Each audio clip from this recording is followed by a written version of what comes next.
Liga você também aí, Rô. Olá, bom dia, internautas, Jornais do Diniz Paraná. Quarta-feira estamos aqui na casa linda da Graciele. Bom dia. Bom dia, friozinho, gostoso. Gostoso. Um sol lindo lá fora. Bem agradável mesmo. E hoje, para variar, a gente vai falar de um tema bem desafiador, né? Que a gente comentou semana passada e abordamos esse assunto e que move, acredito que todo mundo, né? Eu acho que não tem alguém que não, em algum momento da vida, não sente culpa.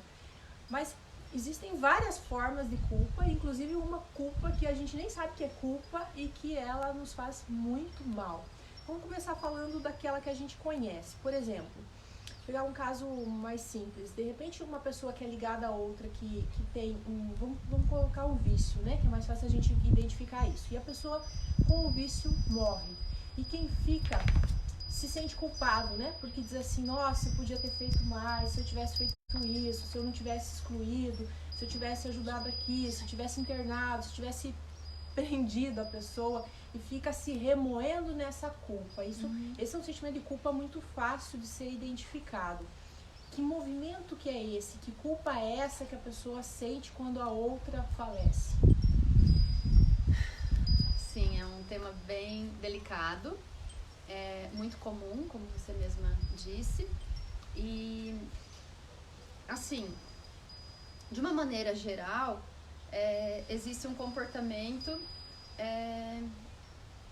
íntimo, pessoal, que é de cada um, e esse movimento, esse comportamento de se sentir preso, culpado, muito interagindo com aquilo que aconteceu, mesmo depois que já terminou, né? Porque com a morte, aquela situação, ela termina.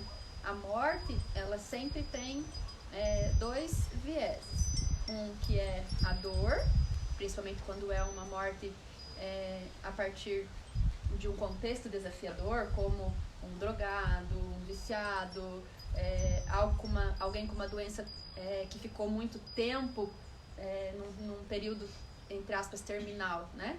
Então, vem um alívio e vem um sofrimento. O sofrimento após a morte, o sofrimento, o luto, a experiência desse pós-morte, e o luto ele é importante, ele é necessário, e ele tem um período para ser completado, né? E isso é da natureza humana. Ele deve ser vivido. Deve ser vivido. Então, a gente experimenta tudo isso numa dualidade por algum tempo. Porém, quando vem uma culpa muito forte, tem uma dualidade interna. Porque o meu coração sente o alívio, porque aquela questão que envolvia a doença era muito desconfortável. Quando aquilo finaliza, né, dá um alívio para quem está no entorno. Mas eu não posso sentir o alívio. Eu preciso sentir o peso, eu preciso sentir a culpa. Um dos motivos que eu não consigo sentir o alívio é o que os outros vão pensar. Então, se você é meu companheiro, por exemplo, e você incomodava por causa de um vício e judiava da família inteira essa situação, e eu aguentei, morreu. Como eu vou ser vista se agora eu falo, nossa, agora eu vou viver minha vida, agora eu vou tocar minha vida, agora eu vou viver aquilo que eu não pude viver por muitos anos? Se eu tenho esse impulso de fazer isso, eu vou me sentir muito culpada. Afinal de contas, é uma dualidade muito a vida e a morte. E nem sempre a pessoa se dá conta que esses movimentos estão acontecendo aqui dentro. Não, porque eu não vou pensar que eu tô agindo assim ou assado porque o que eu vou causar no outro. Eu não tô nem percebendo que o meu comportamento tá violado. Eu tô na minha dor, tô no meu sofrimento, eu tô no meu movimento de lealdade com o outro, no movimento do emaranhamento com o outro. Então, o que a gente precisa observar?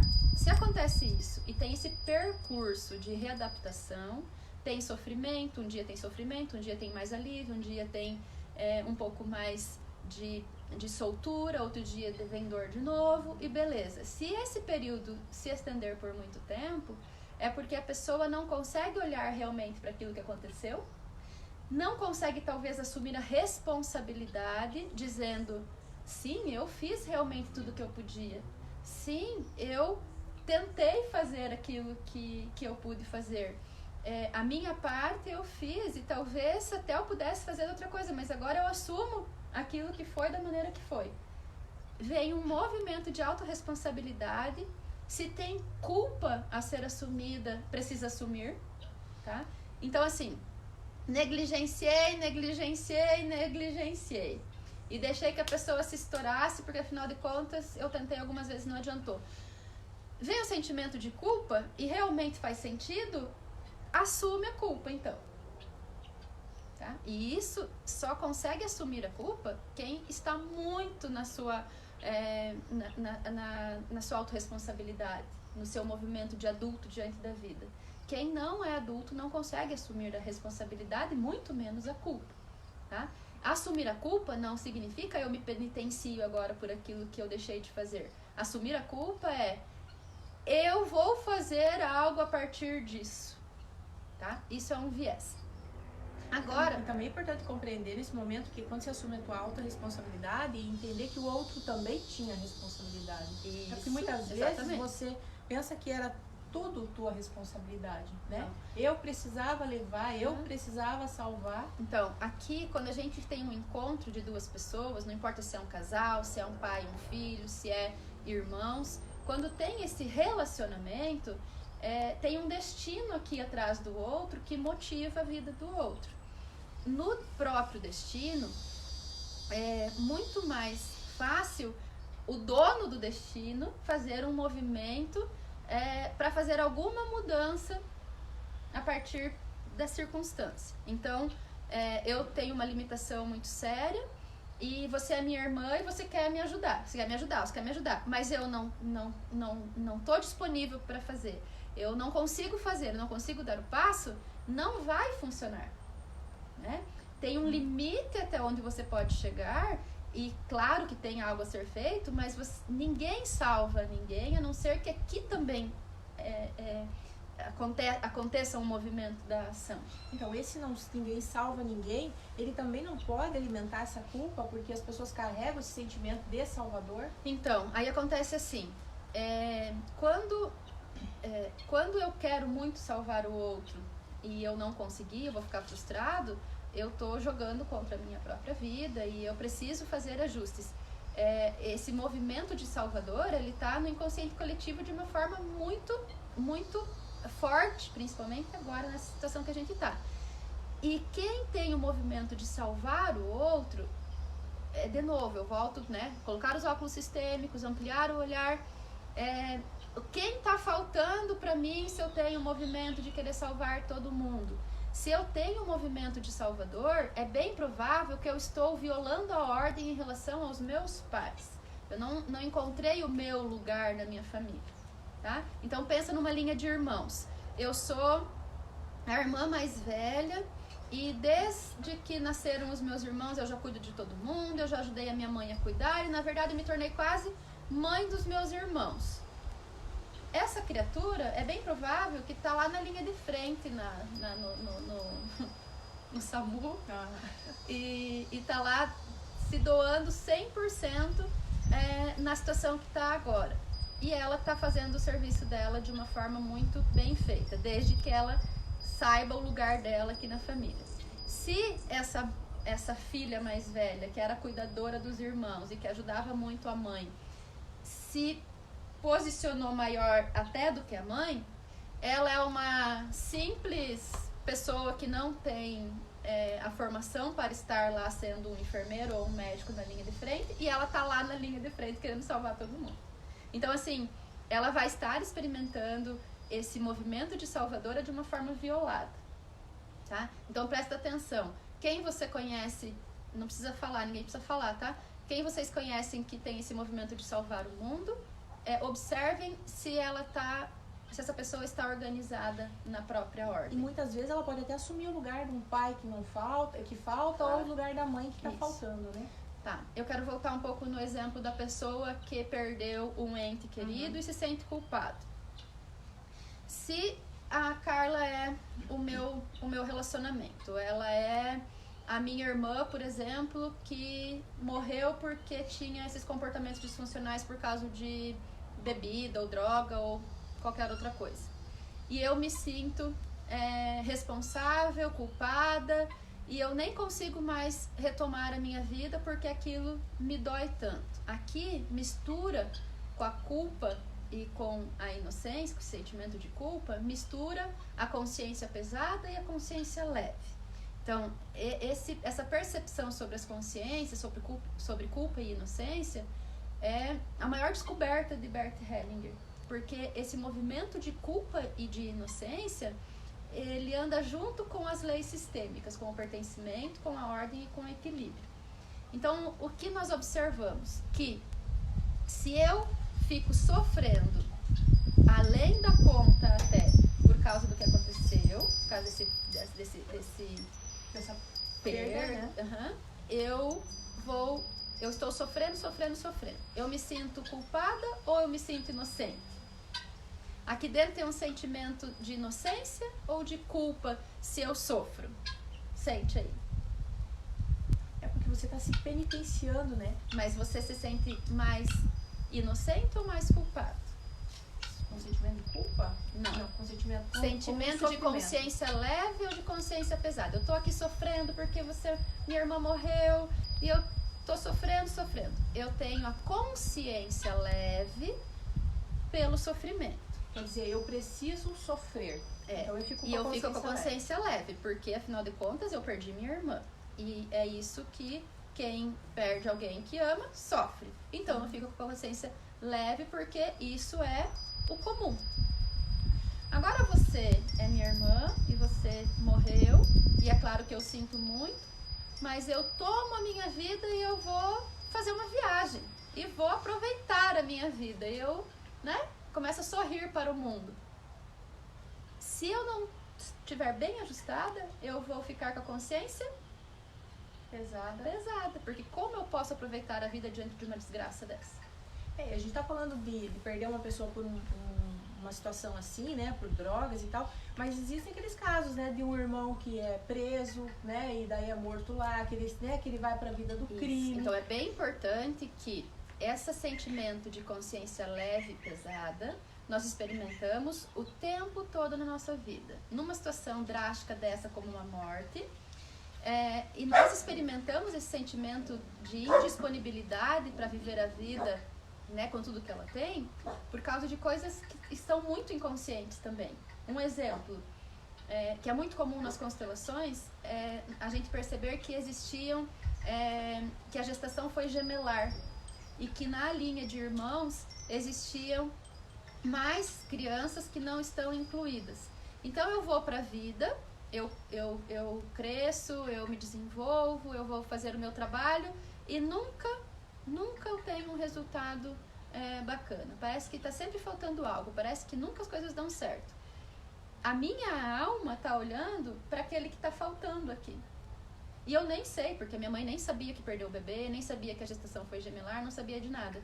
Mas num lugar dentro do meu inconsciente, essa informação ela vibra a vida inteira. Até que aquilo que precisa ser visto é visto e colocado no seu devido lugar. Então, quando tudo está organizado, a vida simplesmente acontece. A vida fica leve, a vida fica fluida. Não se ajustou, né? Importante é o seguinte, a gente vai voltar depois nesse assunto, nesse exemplo que a gente trouxe de perder, de sentimento de culpa, que é muito latente, com as soluções, tá? Então aguenta aí que a gente vai usar um outro exemplo agora, porque esse sentimento de culpa, ele é fácil de ser percebido. É assim que a gente imagina uma culpa. Então tô sentindo isso. Isso é culpa, né? Você identifica isso.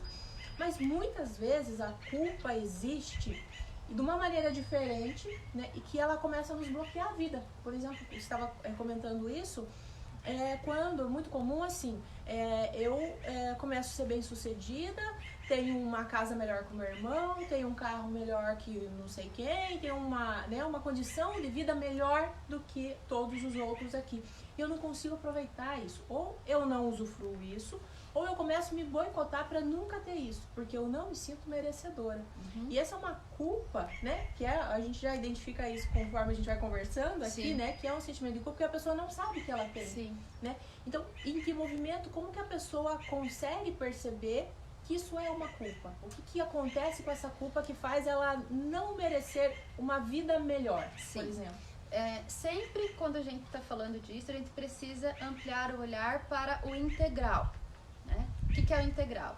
O integral, ele é o sistêmico, ele é até mais do que o sistema, porque muitas vezes a gente tem o sentimento de culpa e de inocência em relação a pessoas que nem são do nosso sistema, da nossa família. A gente se sente culpado por qualquer motivo. O vizinho tá lá com uma situação miserável e eu não consigo imaginar ele passando Ou fome. a fome na África ou na Índia tá lá avalaçando e eu tô aqui do outro lado do mundo, não tem nada efetivo que eu possa fazer e eu não consigo desfrutar a minha vida. Ontem ainda eu tava ouvindo uma pessoa, um guru lá da Índia, e ele estava solicitando que as pessoas doassem em função daquilo. Então, qual é o meu movimento? Tem algo que eu posso fazer? Eu posso doar lá um montante? Sim, eu assumo isso, eu faço a minha parte e eu solto isso, porque não está não está na minha ossada, não está próximo de mim. O que eu posso fazer?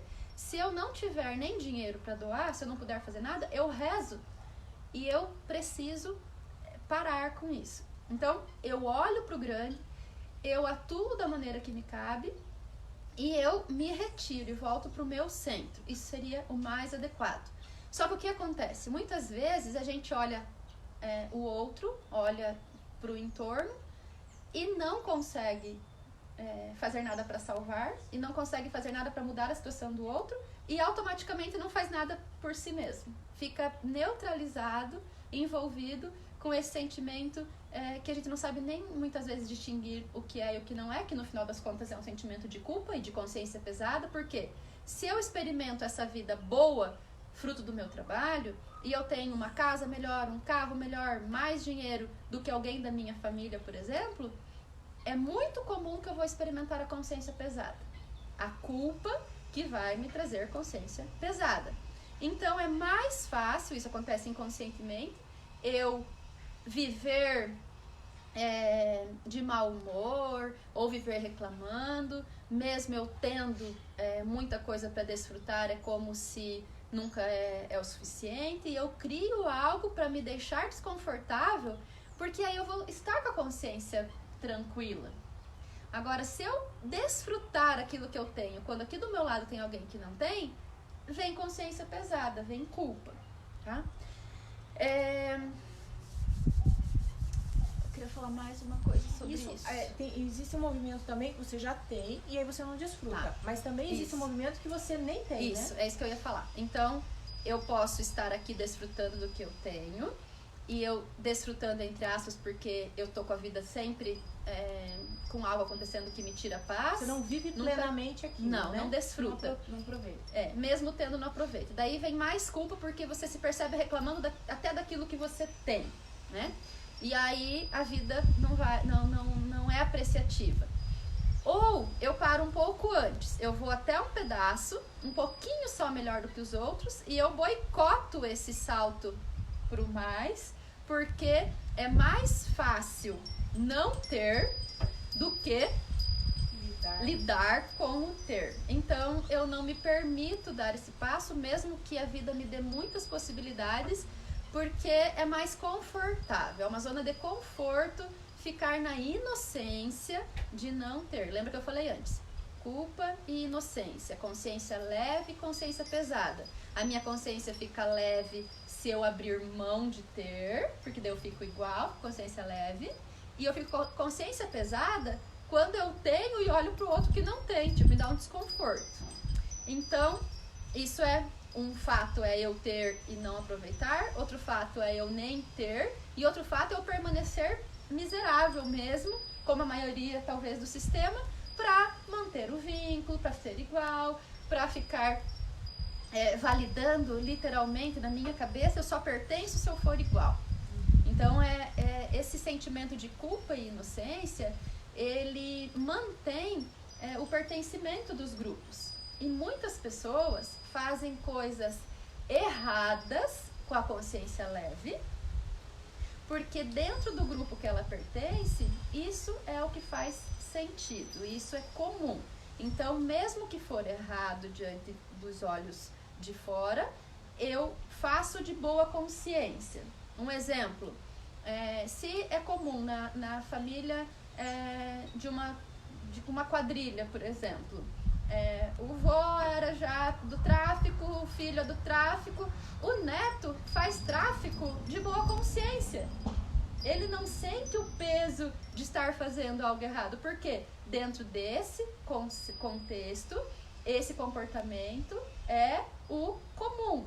Então eu faço algo errado de boa consciência. E se ele seguir a lei é que ele sai do grupo. Isso. Né? Quando nós estamos falando das relações que a gente falou na semana passada, do quanto é desafiador olhar para os pais e não violar a ordem em relação com os pais, nós também estamos atuando na mesma dinâmica. Então, se eu cuido do meu pai, eu falo o que ele tem que fazer e o que ele não tem que fazer, eu dou todo o suporte que eles precisam e ainda mais, eu faço algo que é errado de boa consciência. Porque, sim, desde pequena eu entendo que os filhos têm que cuidar dos pais. Só que se cuidar, ele é violado, né? Porque a gente viola a ordem, vocês já sabem disso. Ele me custa, às vezes custa até o relacionamento atual, porque se eu abro mão de ficar com o meu marido para ficar cuidando dos meus pais, que é uma coisa muito comum que acontece, o meu marido fala, meu Deus, eu não aguento mais, você tá mais lá do que aqui, você se preocupa mais lá do que aqui, eu faço algo errado de boa consciência. Então, esse é um exemplo muito comum, por vários motivos, né? O primeiro é a sociedade. Porque assim, vamos pegar um exemplo bem grande. Tem um jogador que ficou rico, milionário, e a família dele mora numa casa simples. Como é que pode? O cara tem tanto dinheiro e a família dele morando ali, né? Então esse é o primeiro julgamento. Sabe qual é o destino da maioria desses que tem essa carreira meteórica? E vocês podem olhar, porque isso é comum. É ter essa carreira meteórica, experimentar muito dinheiro e depois de poucos anos volta na igualdade aqui daqueles que não têm. Quantos jogadores de futebol que você conhece, de milhares que existem, que conseguem manter a vida bem sucedida depois da carreira meteórica? Dá pra contar nos dedos. Não consegue equilibrar não isso, consegue né? sair da culpa por ter aquilo que a família não teve. Agora, como é que se lida com isso? Então, antes da gente lidar com isso, tem mais um exemplo. Tá. Que olha a atenção, né? Exatamente. Daqui a pouco a gente vai dizer como é que a gente vai resolver tudo isso, tá? A gente fica aí. Tá frio. Um outro exemplo é quando você não consegue desagradar os seus pais. Então você tem os pais presentes legal. E tal, e aí de repente o teu pai fala assim, olha, meu sonho é que você fosse juiz, né? Meu sonho é que você fosse arquiteto e tal. E começa a influenciar isso na pessoa, né? Ou a mãe. Desde pequeno já fala, né? Meu filho nasceu pra isso. Aí a criança fala assim, sei lá, pai, eu queria ser jogador de futebol. Então, né? E o pai fala assim, então tá, né? Mas aí a criança já observa que o pai não gostou. E aí ele já volta para aquele caminho que o pai traçou. Então é bem difícil você ir contra, porque você não consegue ver o sofrimento do pai. São os pais obsessores, né? São os pais que por amor cego, claro, porque ele quer o melhor para o filho. É um amor cego, mas o efeito é de obsessor. Então, e aí eu tô usando uma palavra bem forte que é pra chegar aí mesmo. Mas é isso que acontece. E aí o filho, ele acaba se sentindo culpado, né? Porque se ele optar por aquilo que o coração dele vibra, eu tô desagradando meu pai. Como é que eu vou lidar com isso? Então ele volta para aquilo que o pai quer, porque aí não tem culpa. Isso. Né? Ou vai ter de outro sentido. Exatamente. Né? E é uma culpa que você, de novo, não necessariamente percebe. Né? Isso. É um movimento daí da consciência leve e pesada, de culpa e inocência. Quando a gente fala de culpa e inocência, ou de consciência leve e consciência pesada, de novo, não tem a ver com certo e errado. Ser culpado não é estar errado. Ser culpado não é estar sendo certo. Estar inocente não tem a ver com estar certo. Então, mas a gente confunde isso na cabeça, né? Confunde. Porque a gente acha que é certo. Se tá inocente, isso... tá certo. Se tá com a consciência pesada, tá errado. Então a gente precisa entender isso. Certo e errado não tem a ver com boa e má consciência. Voltando àquele exemplo de antes. Um neto de pessoas que trafica de boa consciência, mesmo sendo errado. Nós, uma pessoa que não é, né, do tráfico, faz coisa errada também de boa consciência, no sentido de violar, né? Sabe aquela frase de boas intenções o inferno está cheio? Essa é a frase que explica a violação da consciência leve. Por quê? Eu ajudo para ficar de boa consciência. Só que a minha ajuda foi tão avalaçadora para a pessoa, porque quando eu ajudo, eu corto as pernas do outro, que eu fui pro inferno já com a minha boa consciência. Tá? Então presta atenção, eu demorei para entender essa frase. Demorei bastante, porque na minha cabeça o inocente sempre ia pro céu. Isso é uma grande mentira. Tá? Ser inocente não significa ser certo. Tá? Eu sei que isso mexe por dentro e tem um monte de gente se mexendo, né, na cadeira, né? São valores que a vida inteira você conduz. E, assim, não é quebrar valores que as pessoas têm. É só entender que, de repente, a gente tinha um conceito errado das coisas. Não é nem errado, é um equívoco. Uhum. É equivocado só. Tá, vamos voltar no exemplo do menino ou da menina, que o pai diz: meu sonho é ver ele juiz, meu sonho é ver ele formado em direito e seguir a carreira, né, da diplomacia lá. E a criatura quer ser jogador de futebol ou quer ser artista. Aí ele fica na dualidade. Se ele vem para a carreira de artista, ele vai se sentir feliz, mas com a consciência pesada. Se ele for para a carreira de juiz, ele vai se sentir triste, com a consciência leve. E essa consciência, ela é leve ou pesada, está em relação ao quê? Ao desejo do pai e da mãe. Então, o filho olha para trás e ele faz por amor ao pai, talvez, essa carreira de juiz que o pai desejou tanto. Volta para a lealdade, né? Fica na lealdade. E esse pai que está desejando tanto isso pro filho, talvez já estava numa lealdade com o próprio pai e já fez aquilo que o pai sugeriu. Então a gente observa o quê?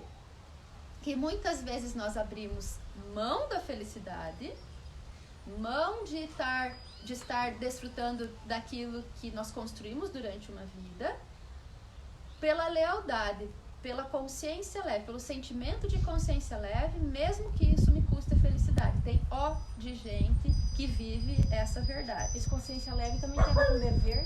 Eu acho que é meu dever. Sim, porque sempre esse sentimento de lealdade está preservando o pertencimimento. Se eu tomar uma outra ação e for lá ser jogador de futebol, eu perco o pertencimento, porque o meu pai vai ficar decepcionado comigo e a gente vai romper.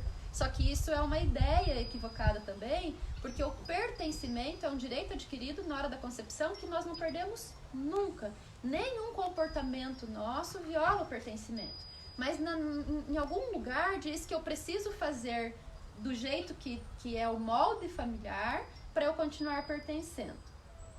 Tá? Então, eu vou lá e vou ser juiz e vou ficar assistindo o futebol e ficar babando no futebol o resto da vida. E talvez lá um neto... Aí ele vai, quando ele tiver o filho, ele vai querer que o filho realize o sonho dele. O filho quer ser juiz, mas vai ser jogador porque o pai queria ser. Mais ou menos assim. Então, quase assim a história. Essa lealdade, ela fica se reproduzindo. A não ser que um corajoso... Agora a gente vai falar em como resolver sair desse emaranhado. A não ser que um corajoso fale assim: pai, mas o meu sonho é ser jogador de futebol, né?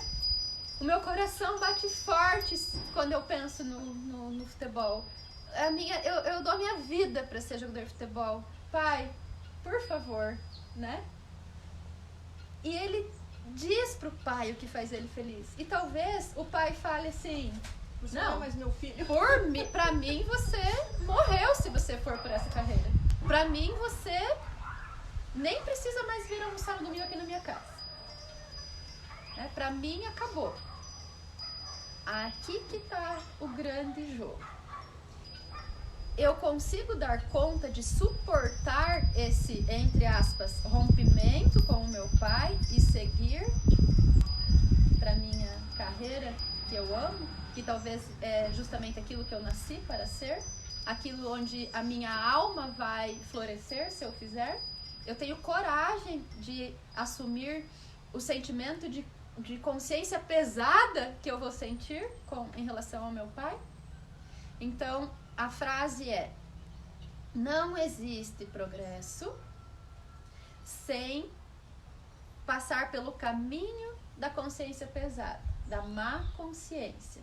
A má consciência, na verdade, ela é boa, mas ela precisa ser experimentada. Então eu empurro essa barreira da má consciência e eu vou em direção àquilo que faz o meu coração vibrar. Mesmo que isto, por um período de tempo, me custe essa relação com os meus pais fragilizar. Tá, Gra, mas eu não aguento.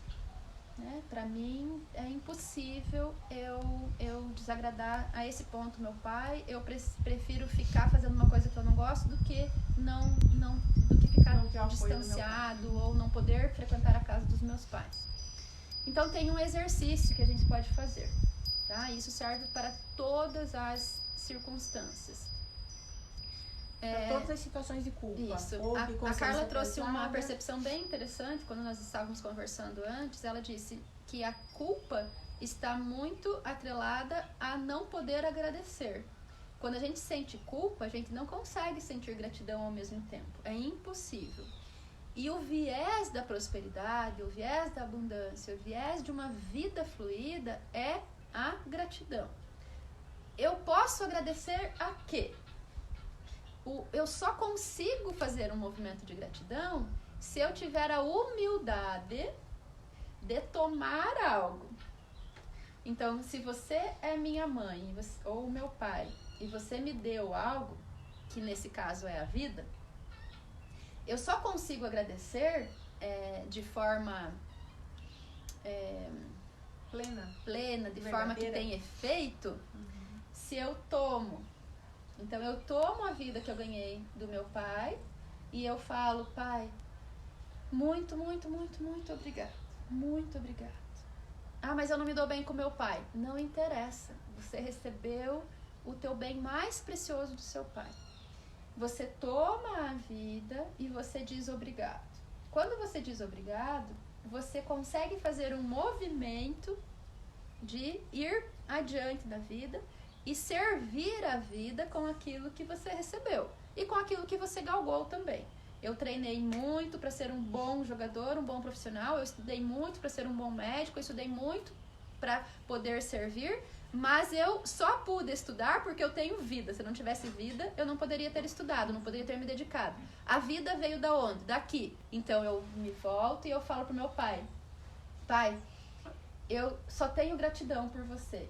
Eu sei que você queria muito que eu fosse juiz, mas eu vou seguir o meu percurso. E eu tenho muita, muita, muita gratidão pela vida que eu recebi de você.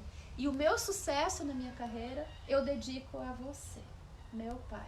Eu dedico a você. O que acontece com esse pai? Ó, o olhinho aqui do pai. O pai, mesmo que ele vai engolir aquilo atravessado, ele quer ver o filho feliz. Né? Quando o filho consegue dizer muito obrigado, e eu vou fazer algo bom com a minha vida, e eu vou ser feliz fazendo isso com a minha vida, não tem como o pai não apoiar de alguma maneira, mesmo que ele fique bravo, mesmo que ele fique, vai também ser essa porcaria que você quer ser. E também fique por lá. E vai assistir escondido, né? Sim! Vai assistir escondido. É isso. Então, o que acontece? Vamos voltar pro exemplo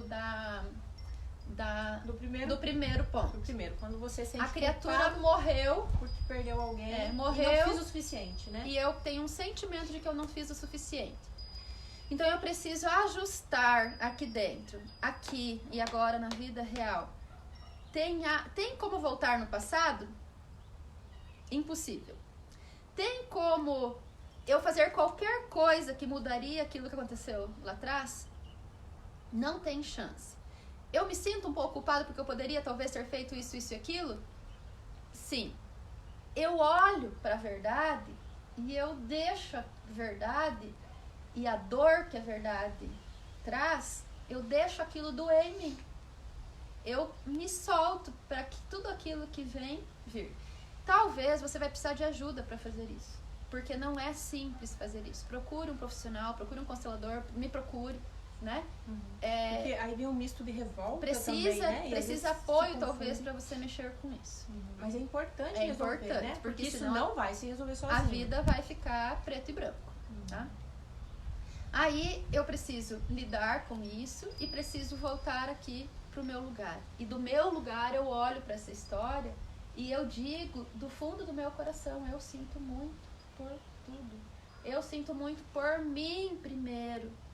Eu sinto muito por você, eu sinto muito por tudo que essa situação causou. Eu sinto muito. Me dói muito toda essa história. Quando isso é realmente experienciado, não é aqui, tá? Não é na cabeça, é aqui. E se não estiver funcionando, não chegou no coração, tá? Precisa ser uma experiência sensorial, senão não vai funcionar. Enquanto estiver na cabeça, vai ser a má consciência, né? Vai ser distorcido. Então aqui precisa estar ajustado. Bert Hellinger diz que o caminho mais longo não é do Ocidente para o Oriente. O caminho mais longo é da cabeça para o coração. Porque a cabeça quer ficar comandando tudo e não dá espaço para o coração. A cabeça quer tomar o espaço do coração. Então precisa alinhar aqui, fazer essa experiência. Quando isso é feito e quando isso apazigua, tem uma outra frase de cura. Só que essa frase de cura só vai fazer sentido para quem passou por esse limite. Que é olhar para aquilo que aconteceu e dizer, em honra a você, eu vou fazer algo bom com a vida. Presta atenção. Essa frase só faz sentido para quem conseguir fazer esse processo de sair totalmente a gente entra numa revolta em relação àquilo que aconteceu, uma não aceitação daquilo que aconteceu. Enquanto tiver um não concordar, um não aceitar, não tem como fazer essa mudança. O consentir não significa eu concordo com isso, eu concordo. Não tem a ver com concordar, tem a ver com aceitar aquilo que aconteceu e que não tem como ser diferente. Não tem como voltar a fita e reeditar e fazer o negócio ficar bonito. Não tem. Então eu preciso aceitar, eu preciso curvar minha cabeça para isso. E foi assim. Depois disso eu consigo dizer, em honra a tudo isso, eu vou fazer algo bom com a vida. E eu faço algo bom com a vida em homenagem e em honra a você. Isso também para mim foi muito, muito, muito, muito difícil de entender. Foi muito difícil de olhar para as perdas que eu tive na minha vida, para as mortes que aconteceram na minha vida. Eu me emociono por falar isso porque eu falava assim, como que eu vou homenagear o morto fazendo algo bom com a minha vida, sendo feliz, se ele acabou? Não pode. Se para ele acabou, se para ele... O que eu estou dizendo? Não aceito. Deus, você fez tudo errado. Quem sabe o que devia ser feito sou eu e você errou. Eu estou brigando com Deus, estou brigando com a realidade, estou brigando com tudo. Inclusive com você mesmo. Brigando comigo mesma e colocando uma parede de gelo para mim viver a minha vida, porque vai ser uma vida preto e branco, sim. Mesmo que eu tiver tudo, uma estrutura de vida fantástica, a minha vida vai ser como se ela fosse preto e branco. Isso acontece muito, a gente usa o exemplo, a gente pegou o exemplo de um parente bem próximo e também dá para fazer o inverso, né? Pega a consciência desse parente próximo, o que ele desejaria de você? Será que ele quer que você passe o resto da tua vida ali, né? Então, enfiado num buraco? Numa constelação, quando a gente traz isso pro campo, aquilo que tá no campo de informação dessa pessoa que morreu e dessa pessoa que vive, a constelação não tem a ver com nenhuma religião, muito menos com espiritismo, mas a informação do campo é captada pelas pessoas. Então, numa constelação, se eu sou quem vai fazer a constelação e eu chamo você para representar a mim mesma, eu vou colocar você. Tem um pássaro diferente aí hoje. E eu coloco a Rô para representar a pessoa que morreu. A informação do campo, ela se mostra em você e na Rô. Você me representando, então não tem a ver com espírito, porque o meu espírito está aqui em mim. E você vai entrar só em contato com a informação. E a Rô vai entrar em contato com a informação, mesmo ela representando o morto. Quando acontece isso numa constelação, presta atenção, é muito comum que quando eu estou triste, aborrecida e não aceito aquilo que aconteceu, o morto está sofrendo. Quando eu olho para o morto, reconheço aquilo que é, com toda a dor que a verdade me causa e que causou para esse rompimento. E eu dou vazão para aquilo que eu sinto, o morto fica tranquilo, fica em paz. Então é como se o espírito dessa pessoa pudesse finalmente seguir o fluxo, que a gente não sabe exatamente, não vou aqui falar acontece isso, né? Mas ele segue o fluxo dele naquilo que é. E não tá mais preso naquilo que tá aqui na vida ainda, né? Tem uma frase da Bíblia, acho que é da Bíblia, né? Que diz, os mortos cuidam dos mortos. É da Bíblia essa frase? Não faço ideia. Tá, vocês pesquisem aí. Os mortos cuidam dos seus mortos e os vivos precisam cuidar da vida. Eu vou achar onde tá essa frase. Mas faz muito sentido, né? Porque assim, de fato realmente não tem, só quem vive, né, pra saber o quanto é difícil. Quanto é difícil. Né? Você passar pela perda e realmente falar assim, o que você disse, né? Como que eu vou viver se aquele não pode mais viver? Sim, né? Então assim, vamos ampliar um pouquinho o olhar nessa situação. Acho que não vai dar tempo pra gente falar de todos, né? Não sei que horas são, Rô. Já tá quase? 11h49. 10 minutinhos. Então assim, quando eu olho, por exemplo, aqui tá a irmã que eu perdi. E ela tem um destino, ela tem uma missão, uma missão de vida. E tem uma frase que a gente até falou, não foi com você que eu falei isso hoje, mas foi com a minha cabeleireira, eu acho. Ela falou assim, eu sou da seguinte opinião, ninguém morre na véspera. Né? Então assim, não significa que eu vou encher a cara, me drogar, e porque ninguém morre na véspera, eu vou acelerar e eu não vou ter... Não significa nada disso. É algo muito maior do que Cada isso. Um Cada um tem o seu seu destino. né?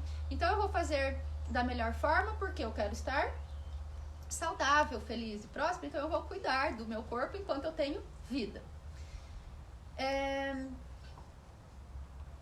Então... Aí a pessoa tem o seu caminho e eu quero... Isso. Eu preciso olhar que aqui tem uma história, tem um destino, tem um caminho, tem um percurso e tiveram escolhas que conduziu a pessoa no seu percurso. Junto com isso tem um relacionamento com o pai, com a mãe, tem as violações. Pode ser que um da família, pode ser não, geralmente assim, aquele que está mais envolvido com uma dor, com um vício, com algo limitante, está mais a serviço do sistema, está representando os excluídos do sistema, está representando algo que precisa sim ser visto. E pode ser que no momento que aquilo seja visto, essa pessoa é liberada para olhar para a vida. Só que se não foi possível e ela morreu antes disso, é melhor você olhar para a vida, porque senão a sua vida vai ficar estagnada e a vida dessa foi em vão.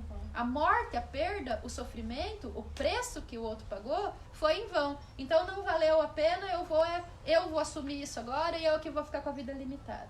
Isso é o que a maioria faz de consciência leve, tá? Para não sentir a culpa de olhar para a vida.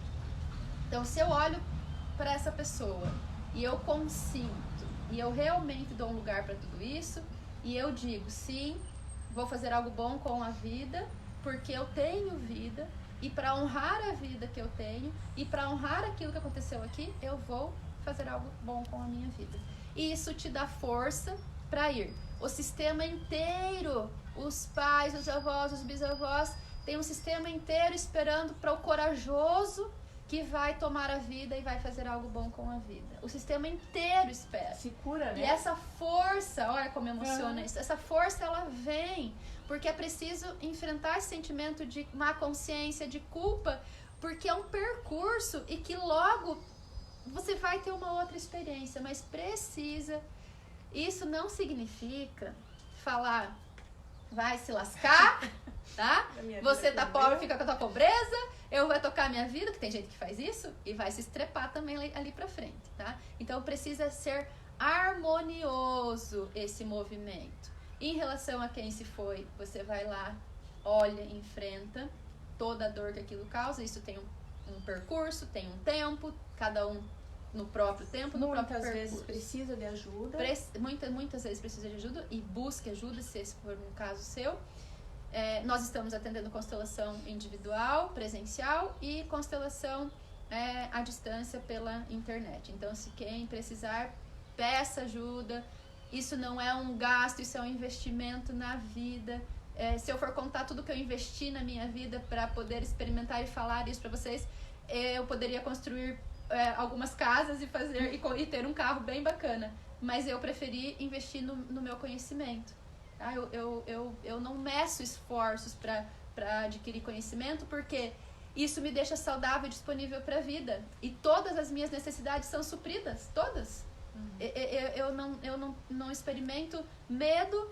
É claro que eu tenho o meu comportamento, né? E eu não sinto medo que todo mundo vai morrer, eu não sinto medo de doença, eu não sinto medo que vai faltar comida, eu não sinto medo de nada, porque no meu coração hoje eu me sinto suprida. E não é a minha casa que dá isso, não é nada fora que me dá isso. Enquanto eu depender de algo de fora para me trazer paz, eu tô ferrada, tá? Sabe o que acontece se faltar tudo na minha vida? Eu vou comer mandioca que tá ali no quintal. Eu vou começar a cuidar da minha horta com mais atenção agora, porque se faltar do mercado eu tenho na minha horta. Ah, não tenho espaço, inventa outra coisa, o universo é criativo. Você dá oportunidade, enquanto você tá vivo, né? Isso é um adendo, tá? Que eu tô falando, invistam em vocês. A gente falou do caso da pessoa que não consegue seguir na carreira por culpa, né, por lealdade, que a família é pobre, de origem humilde. Então, assim, quando eu tenho uma possibilidade de ter uma casa antes do sucesso da profissão lá, eu tenho uma ideia de fazer uma casa muito bonita, eu tenho já recurso para começar a fazer a minha casa, ou eu já tenho uma casa e eu já tenho muito conforto, e eu olho lá para os meus pais, eles moram lá na casinha do BNH que nem ar-condicionado tem. E aí eu fico na dualidade entre ter a experiência bem-sucedida e a dor de ver os meus pais numa situação menos favorecida.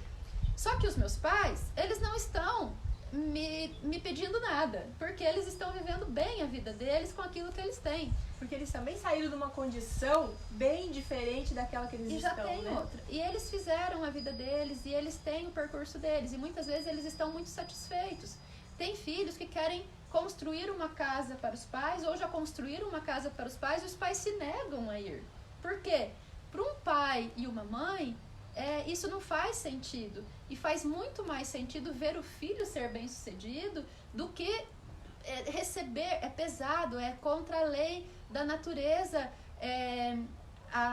o rio ou a fonte jogar a água de volta lá onde tem a vertente. Então a vida vem daqui para lá.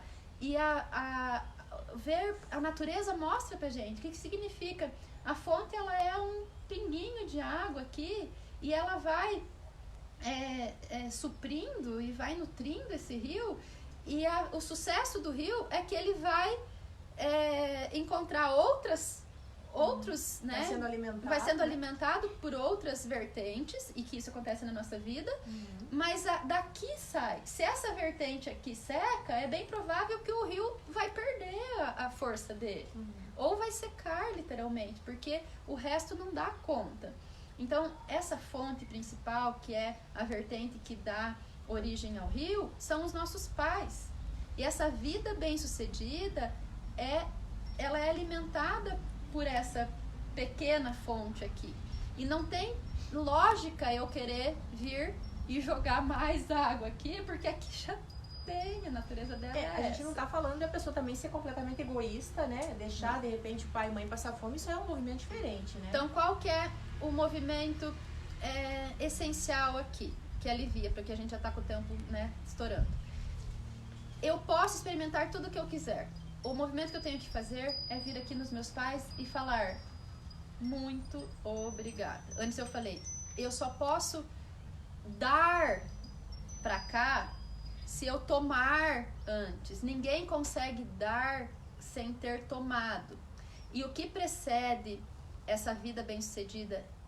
Eu me formei médica, né? Vamos dizer que eu me formei em medicina e agora eu falo, tenho meu canudo e eu me dediquei, eu me esforcei, eu estou pronta para ir para o meu trabalho e eu vou ser muito bem-sucedida porque eu estudei, me dediquei, nananana, e a vida não vai. E a vida não vai. E a vida não vai. E eu estudo mais, me especializo mais, já sou pós-doc, não sei nas quantas, e a minha vida não vai pra frente. Ou o relacionamento não funciona, ou o dinheiro não para, ou eu tenho dinheiro, mas não tenho mais nada. O que tá faltando? Eu só posso dar aquilo que eu construir quando eu antes tomar aquilo que veio dos meus pais. Não interessa o tipo de relação que você tem com os seus pais. Assistam a live de ontem.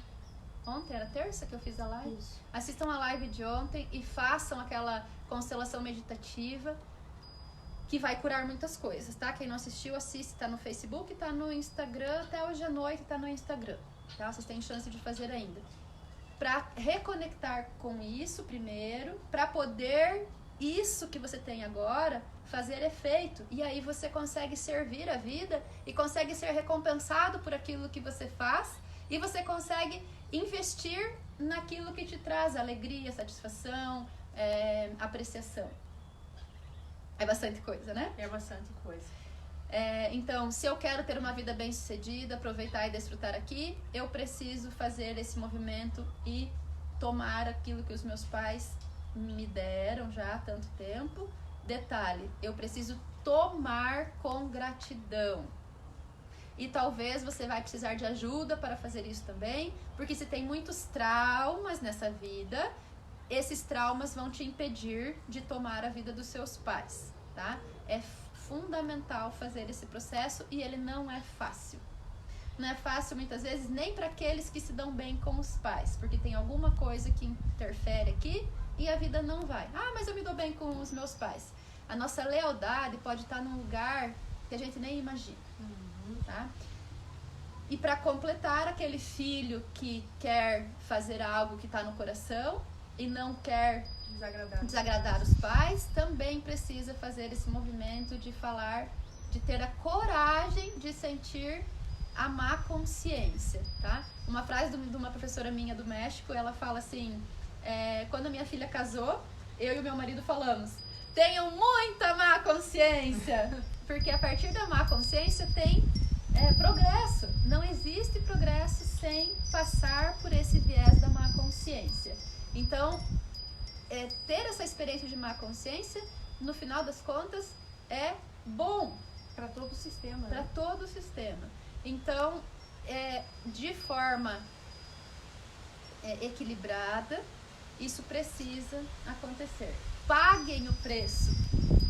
Assim, de repente, se você ficou com dúvida sobre má consciência, consciência leve, culpado, inocente, pode formular a questão, trazer de repente um exemplo mesmo, né? Eu tenho certeza que a Graciela e a Rosana vão responder para vocês, vão tentar explicar. E se você quiser se livrar desses nós, né? Se livrar de tudo isso que te bloqueia, de realmente ser feliz, tem ajuda.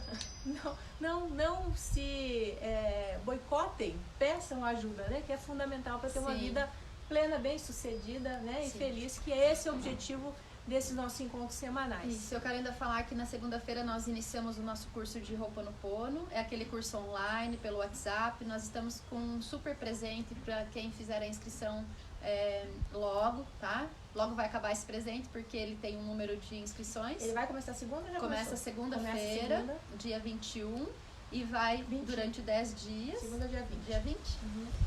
Terça, 21. Então começa de segunda-feira. Por 10 dias é o curso online. Nós vamos ficar no grupo por 21 dias, para que cada um consiga desenvolver a habilidade da prática do Ho'oponopono.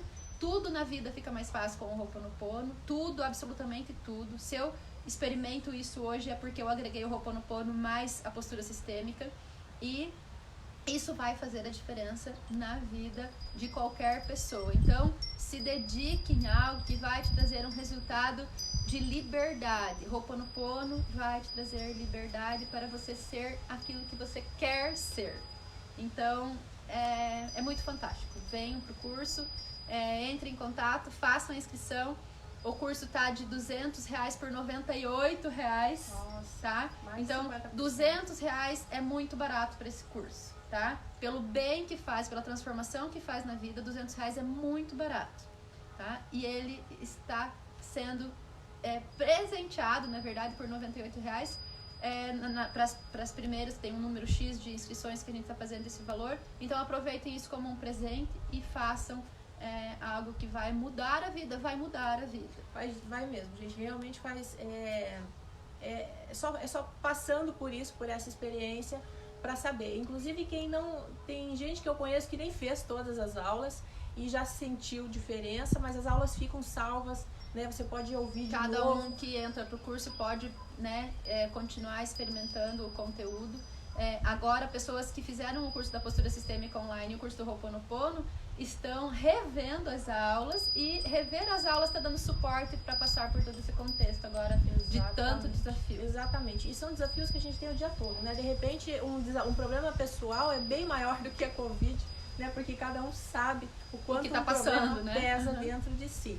E dúvidas, qualquer informação, comentários, fiquem à vontade, tanto nas páginas do jornal quanto da Grato, né? Que eu tenho certeza que elas vão atender vocês muito bem. Sim, muito uma alegria. obrigada. Obrigada, gente. Até semana que vem, beijo, quarta-feira, até. 11 horas.